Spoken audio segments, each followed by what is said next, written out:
दोस्तों, अगर आप लोग ये जानना चाहते हो कि जो सबसे बड़ी रिटेल फाइनेंस कंपनी है इंडिया की, ये कैसा परफॉर्म करेगी, बजाज फाइनेंस का फ्यूचर क्या हो सकता है, करंट रिजल्ट अभी जो Q2 के नतीजे आए वो कैसे है, तो इन सारी चीजों की जानकारी दोस्तों हम लोग आज लेंगे। और जानकारी देने के लिए हमारे बीच है अमोल देशमुख, जो कि कोल्हापुर महाराष्ट्र से है। अमोल देशमुख अपना खुद का म्यूचुअल फंड का बिजनेस करते हैं और बहुत ही सक्सेसफुली अपना बिजनेस वो कोल्हापुर में कर रहे हैं। साथ ही में स्टॉक मार्केट की उन्होंने लर्निंग ली, इसी साल ली। और देखो, बढ़िया प्रेजेंटेशन और बढ़िया रिसर्च एनालिसिस अमोल भाई कर रहे हैं। तो हम अमोल भाई से विनती करते हैं कि वो उनका जो एनालिसिस है वो हमारे साथ शेयर करें। Let me welcome Amol. Yes Amol भाई, you are welcome. Thank you sir. Yeah thank आज यू। का जो हमारा प्रेजेंटेशन है वो बजाज फाइनेंस का H1 का यानी कि Q2 का रिजल्ट है। इसमें हम देखेंगे बजाज फाइनेंस ने पीछे कैसे परफॉर्म किया, अभी का करंट ट्रेंड कैसा है और फ्यूचर में बजाज फाइनेंस किस तरह से परफॉर्म कर सकता है। तो सबसे पहले हम शुरुआत करते हैं बजाज फाइनेंस के इंडस्ट्री से। तो बजाज फाइनेंस का जो इंडस्ट्री है वो इंडस्ट्री है नॉन बैंकिंग फाइनेंशियल कंपनी यानी कि NBFC। और इस इंडस्ट्री में जितने लिस्टेड कंपनीज है वो कुल मिलाकर के 262 लिस्टेड कंपनीज इसमें आते हैं। अगर इसमें हम देखने जाएंगे तो इंडस्ट्री का जो मार्केट कैपिटल है वो 8.3 लाख करोड़ के अराउंड इंडस्ट्री का मार्केट कैपिटल है। इंडस्ट्री का जो सेल्स है वो 1.3 लाख करोड़ है और इंडस्ट्री का जो प्रॉफिट है वो लगभग 25,000 करोड़ के अराउंड इसका इंडस्ट्री का प्रॉफिट है। अगर हम इस इंडस्ट्री की अगर ग्रोथ देखने जाएंगे तो पिछले 20 सालों में इन्होंने 20% के CAGR से ग्रोथ किया है। और अगर हम पिछले 15 सालों में भी देखेंगे तो पिछले 15 सालों में भी इस इंडस्ट्री ने 20% के CAGR से हमें यहाँ पे ग्रोथ दिखाई है। अगर हम इसके क्वालिटी पैरामीटर्स देखेंगे तो हमें समझ में आएगा कि किस तरह से ये कंपनी ग्रो कर रही है। तो सबसे पहले हम देखते हैं कि बजाज फाइनेंस का मार्केट कैप। बजाज फाइनेंस का जो मार्केट कैप है वो है 4,37,000 करोड़, जो कि पूरे इंडस्ट्री के मार्केट कैप यानी कि 8.3 लाख करोड़ मार्केट कैप के 54.6% है। यानी कि सिर्फ और सिर्फ बजाज फाइनेंस अकेला इस इंडस्ट्री में 55% का कॉन्ट्रीब्यूशन हमें यहाँ पे देता हुआ नजर आ रहा है।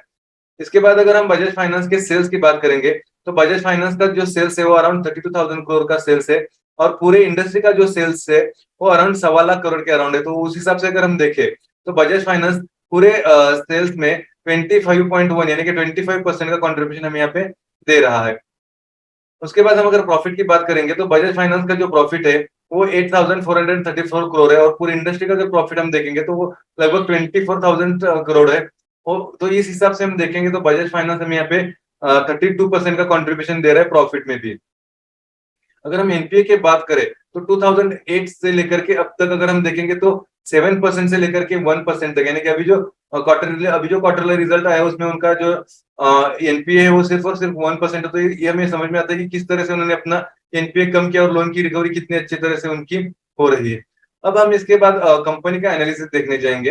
तो सबसे पहले हम बजाज ग्रुप का स्ट्रक्चर देखते हैं। तो हमारा जो बजाज फाइनेंस है वो यहाँ पे है। अगर हम बजाज फाइनेंस में इन्वेस्ट करते हैं तो हमें सिर्फ और सिर्फ बजाज फाइनेंस के साथ और दो कंपनियों का बेनिफिट मिल सकता है, जो कि बजाज हाउसिंग फाइनेंस लिमिटेड और बजाज फाइनेंशियल सिक्योरिटीज लिमिटेड। लेकिन अगर बजाज फाइनेंस की वजह हम बजाज फिनसर्व में अगर इन्वेस्ट करते हैं तो हमें पूरा Bajaj Finserv, Bajaj finance, Bajaj housing finance limited और बजाज फाइनेंस सिक्योरिटीज लिमिटेड, इन चारों के धंधों का हमें बेनिफिट मिल सकता है। और इन सबको मिला के हम अगर बजाज होल्डिंग्स में अगर इन्वेस्टमेंट करते हैं तो हम पूरे बजाज ग्रुप के जो भी बजाज ग्रुप में जितनी भी कंपनीज लिस्टेड है उन पूरी कंपनीज का हम यहाँ पे बेनिफिट ले सकते हैं। अब हम बात करते हैं ग्रोथ की। तो सबसे पहले हम देखेंगे कि बजाज फाइनेंस में इनकम ग्रोथ किस तरह से। तो हम यहाँ पे हमारा जो डेटा है वो 2003 से है। तो बजाज फाइनेंस जो बढ़ा है वो 30% के CAGR से बढ़ा है और लगभग अभी वो 900 करोड़ से बढ़ते बढ़ते अभी वो लगभग 33,000 करोड़ तक अभी वो उसका सेल्स पहुंच गया है। उसके बाद अगर हम इसके प्रॉफिट की बात करेंगे तो इसका प्रॉफिट भी है वो 29% के CAGR से बढ़ रहा है, जो कि 28 करोड़ से बढ़ते बढ़ते अभी हमारा ये 2022 में 7,028 का हमारे यहाँ पे उसने प्रॉफिट ग्रोथ हमें यहाँ पे दिखाया है। इसके बाद अगर हम इसका रिजर्व देखेंगे तो रिजर्व भी इसका कंटिन्यूसली बढ़ रहा है, यानी कि 2003 में इसका रिजर्व जो था वो 190 करोड़ था, वो बढ़ते बढ़ते अभी इस क्वार्टर उसका रिजर्व जो है 47,900 यानी कि ऑलमोस्ट 48,000 करोड़ हो गया है।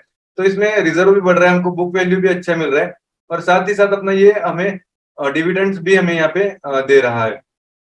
अगर हम इसके प्राइस की बात करेंगे तो ये 2003 में ₹5 था और अभी ये चल रहा है अराउंड 7,000 रुपीज। अगर हम इसमें ये देखेंगे तो इसने लगभग 1437 टाइम्स हमारा पैसा यहाँ पे बना के दिया 2003 से। और अगर ये देखेंगे तो इस साल इसने जो डिविडेंड दिया था वो 20 रुपए डिविडेंड दिया था। और अगर किसी का इन्वेस्टमेंट अगर इसमें 2003 का होगा, तो अगर उसका 1 लाख अगर इन्वेस्टमेंट होगा तो उसने सिर्फ डिविडेंड ही, एक साल में डिविडेंड ही सिर्फ 4 लाख इसके बैंक में भी आया होगा। अब थोड़ा हम बात करते हैं इसके लिक्विडिटी के बारे में। तो इसका अगर हम देखने जाएंगे तो इसका प्रॉफिट मार्जिन जो है वो 27.92%, जो कि एक बहुत ही बढ़िया मार्जिन इसका मेंटेन किया हुआ है। तो हम बात करेंगे सॉल्वेंसी के बारे में। अगर हम इसका ग्रॉस एनपीए देखने जाएंगे तो ग्रॉस एनपीए सिर्फ और सिर्फ 1.23% है, जो कि काफी अच्छी बात है। अब इसके बाद हम प्रॉफिटेबिलिटी के बारे में देखेंगे। तो इसमें इसका जो रिटर्न ऑन इक्विटी है वो 15% है। इसका return on paid up equity है वो 58 टाइम्स है। और इसका जो रिटर्न ऑन एसेट्स है वो 3.8% है। इसके बाद हम वैल्यूएशन देखने जाएंगे। इसका जो पी है वो 61 है। यील्ड जो है वो 1.63% है। बुक वैल्यू जो है वो 758 है। प्राइस टू बुक वैल्यू 10 है। और पीईजी रेशियो जो है 1.0 है। अभी भी बजाज फाइनेंस का पीईजी रेशियो 1.0 है। इसका मतलब ये है कि इन्वेस्टमेंट के लिए काफी अच्छा अभी भी स्टॉक यहाँ पे हमें नजर आ रहा है। अगर हम ये सारे पैरामीटर्स देखेंगे, जो quality, growth, liquidity, solvency, profitability और वैल्यूएशन, तो इन सारे पैरामीटर्स पे ये बजाज फाइनेंस अभी हमें यहाँ पे खरा उतरता नजर आ रहा है। अब हम बात करते हैं इस क्वार्टर की, यानी कि सेकेंड क्वार्टर H1 के रिजल्ट्स के बारे में। तो ये है इसका ग्रोथ। अगर हम बजाज फाइनेंस को देखेंगे तो इसका इनकम जो बढ़ा हुआ है वो 33% से बढ़ा हुआ है। इसके एक्सपेंसेस सिर्फ और सिर्फ 8% से बढ़े हुए हैं। और इसका जो प्रॉफिट बढ़ा हुआ है वो 116% से बढ़ा हुआ है। अगर यहाँ पे हम इसके और एक चीज देखने जाएंगे तो इसका जो ग्रॉस एनपीए है वो 52% से घटा हुआ है। प्रोविजन जो है वो भी 44% से घटे हुए हैं। तो ये दोनों चीजें बजाज फाइनेंस के लिए काफी अच्छी है। और इसका एयूएम जो है वो 31% से बढ़ा हुआ है। तो जो कि इसका इनकम इतना अच्छा बढ़ा हुआ है और इसका एक्सपेंसेस ज्यादा नहीं बढ़ा, तो एक अच्छी बात है। लेकिन यहाँ पे हम आपको एक इन्फॉर्मेशन देना जरूरी समझते हैं कि अभी रिलायंस जियो भी फाइनेंस में यहाँ पे आ रहा है। और उन्होंने केवी कामत जी को हायर किया, जिन्होंने आईसीआईसी बैंक को बनाया। तो ये थोड़ा सा बजाज फाइनेंस के लिए एक पॉइंट हो सकता है, निगेटिव पॉइंट हो सकता है, जो आगे बजाज फाइनेंस की प्राइस पे हमें इफेक्ट डालता हुआ दिख सकता है। अब इसके बाद हम इसके मेजर कॉस्ट अगर देखेंगे तो इसके जो मेजर कॉस्ट है वो फाइनेंस कॉस्ट, उसके बाद एम्प्लॉय बेनिफिट्स। इसका जो फाइनेंस कॉस्ट है वो 21% से बढ़ा हुआ है। और इसका जो एम्प्लॉय खर्चा है वो 56% से बढ़ा हुआ है। इसका जो फाइनेंस कॉस्ट जो इतना बढ़ा हुआ है, उसका रीजन ये है कि पिछले कई महीने से हमारे यहाँ पे रेपो रेट बढ़ रहे थे, उसकी वजह से उनका इंटरेस्ट जो है वो ज्यादा पे हो रहा है और इसकी वजह से इनका फाइनेंस कॉस्ट बढ़ा है। और हमारे जो यहाँ पे एम्प्लॉय खर्चा दिख रहा है 56% से बढ़ा हुआ है। उसका ये रीजन है कि पिछले क्वार्टर में बजाज फाइनेंस ने लगभग 99 नई ब्रांचेस खोली है। उसकी वजह से हो सकता है कि वहां पे उनकी इम्प्रूवमेंट, वहां पे उनकी रिक्रूटमेंट काफी ज्यादा हो गई वो, और इसकी वजह से ही एम्प्लॉयमेंट का कॉस्ट इतना ज्यादा वहां पे उनका में बढ़ा हुआ दिख रहा है। अगर इसके बाद हम करंट ट्रेंड की अगर हम बात करेंगे तो पिछले 9 मंथ में, पिछले साल के 9 मंथ में इसका सेल्स ग्रोथ था 16%, प्रॉफिट ग्रोथ था 50% और इसका मार्जिन था 20%। अगर इसको हम लास्ट ईयर के एनुअल रिजल्ट में देखेंगे तो इसका सेल्स ग्रोथ था 19%, प्रॉफिट ग्रोथ था 59% और इसका मार्जिन था 22%। अगर Q1 का हम रिजल्ट देखेंगे तो उसमें इसका सेल्स ग्रोथ बढ़ के आ गया 38% तक। इसका प्रॉफिट ग्रोथ में भी काफी अच्छा उछाल आया, जो कि 159% तक बढ़ गया। और इसका मार्जिन जो है वो 28% था, जो कि मार्जिन भी 22 से 28% तक बढ़ गया।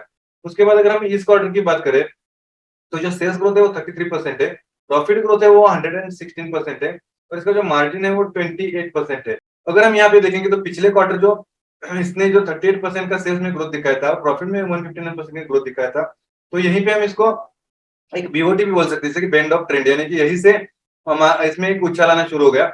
और अगर ये सब देखते हुए हम इसको जो एस्टिमेट कर रहे हैं वो आने वाले 2023 के मार्च में हम इसको सेल्स ग्रोथ इसका 44% से एक्सपेक्ट कर रहे हैं, प्रॉफिट ग्रोथ हम इसमें 30% एक्सपेक्ट कर रहे हैं और इसमें मार्जिन हम 25% का एक्सपेक्ट कर रहे हैं। अब हम इसके फ्यूचर एस्टिमेशन जानने की कोशिश करते हैं। तो 2023 में इसका सेल्स अराउंड 41,000 करोड़ तक जा सकता है। इसका प्रॉफिट जो है वो 11,500 करोड़ तक जा सकता है। इसका ईपीएस जो है 187 तक जा सकता है। इसका फेयर वैल्यू जो है वो 6,000 तक जा सकता है।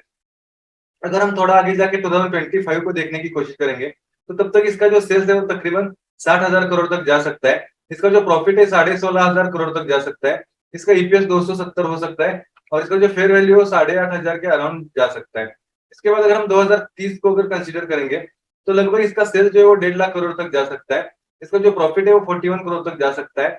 इसका ईपीएस जो है 671 तक हो सकता है और इसका जो फेयर वैल्यू है 21,500 तक जा सकता है। और अगर हम इसको 2035 में देखने की कोशिश करेंगे तो इसका जो सेल्स ग्रोथ है वो सेल्स जो है वो 3 लाख करोड़ तक जा सकता है। इसका प्रॉफिट जो है 83,000 करोड़ तक जा सकता है। इसका ईपीएस 1349 हो सकता है और इसका फेयर वैल्यू 43,173 हो सकता है। अगर हम इसका शेयर होल्डिंग पैटर्न देखने जाएंगे तो इसका जो मेजर ये पोर्शन है वो प्रोमोटर्स के पास है 56.2। उसके बाद एफपीआई और फॉरेन इन्वेस्टर्स और म्यूचुअल फंड्स के पास कुल मिला के 30% यहाँ पे उनका स्टेक पड़ा हुआ है और रिटेल के पास इसमें सिर्फ और सिर्फ 7.5 और एचएनआई में 1.5% इसका स्टेक पड़ा हुआ है। अगर हम इसको खरीदने जाएंगे तो इसके लिए जो बेस्ट बाइंग रेंज है वो है 5950 और इसका जो हमारा टारगेट है वो है 9,800 इसका जो टारगेट है वो है 9,800। और अगर हम इसमें देखेंगे तो हमारे पोर्टफोलियो में इसका जो वेटेज रहेगा वो इसमें पोर्टफोलियो में 5% तक इसका वेटेज रह सकता है। और हम ये वीडियो ये अपना एनालिसिस कंप्लीट करने से पहले हम एक डिस्क्लेमर देना चाहेंगे ये प्योरली हमारा एनालिसिस है जो कि सिर्फ और सिर्फ एजुकेशन पर्पज के लिए है। ये कोई टिप या फिर रिकमेंडेशन नहीं है। Thank you. Over to you Piyush sir. Amol भाई, बहुत ही अच्छा प्रेजेंटेशन था आपका और काफी आपने इंपॉर्टेंट डेटा कवर किए। आपके ओवरऑल डेटा स्टडी से मुझे ये जानने को मिला कि जितनी भी रिटेल फाइनेंस, ऑटो फाइनेंस, मतलब व्हीकल फाइनेंस, गोल्ड फाइनेंस, अलग अलग फाइनेंस की कंपनियों का वर्ल्ड अगर हम देखें तो भी सबसे बड़ा धंधा रिटेल फाइनेंस यानी कि बजाज फाइनेंस कर रहा है, राइट। तो रिटेल फाइनेंस एक प्रायोरिटी लेंडिंग, प्रायोरिटी कंपनी हमारे लिए होनी चाहिए। उसमें बजाज फाइनेंस कोई डाउट ही नहीं है, एक अच्छा ग्रुप है बजाज ग्रुप और बढ़िया उन लोगों का ट्रैक रिकॉर्ड है। आने वाले समय में अगर हम रिटेल सेक्टर को इंडिया का फास्टेस्ट ग्रोइंग सेक्टर कहते हैं तो रिटेल फाइनेंस जो रिटेल सेक्टर की प्रोडक्ट को लेंडिंग करता है वो कभी पीछे नहीं रह सकता। दोस्तों, बढ़िया सा ग्रोथ हम रिटेल फाइनेंस में देखेंगे। बीच में कुछ समय हमने देखा था कि ग्रोथ कम था, बजाज फाइनेंस का नहीं, ओवरऑल क्रेडिट ग्रोथ, जिसकी नेगेटिव इंपैक्ट बैंक और फाइनेंस कंपनी पे हमने देखी कोरोना के बाद। पर पिछले 2 क्वार्टर से वो क्रेडिट ग्रोथ भी बढ़िया बढ़ चुका है। करीबन 16% का क्रेडिट ग्रोथ पिछले महीने था। 16% क्रेडिट ग्रोथ, उसमें भी रिटेल फाइनेंस का ग्रोथ दोस्तों 25% था।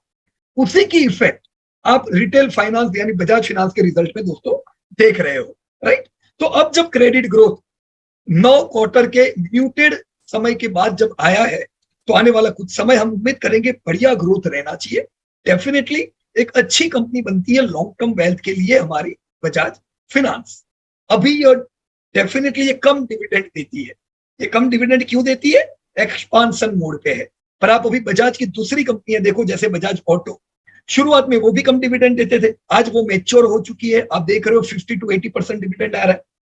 बजाज फाइनेंस में ये उम्मीद कर सकते हैं, अभी भले कम डिविडेंड आए, अभी से निवेश कर सकते हैं। कंपनी जब तक मैच्योर हो जाए उस समय आपको यहाँ पे भी डिविडेंड यील्ड बढ़िया रह सकती, right? So yes, right now also this company is in correction mode, and as Amol have already recommended, we can definitely buy during this type of corrections for long-term wealth creation and consistent earning. Right? Thank you very much, Amol, आपके input के लिए. Thank you Right? Sir. Yeah, धन्यवाद. Thank you very much to all participants. Thank you.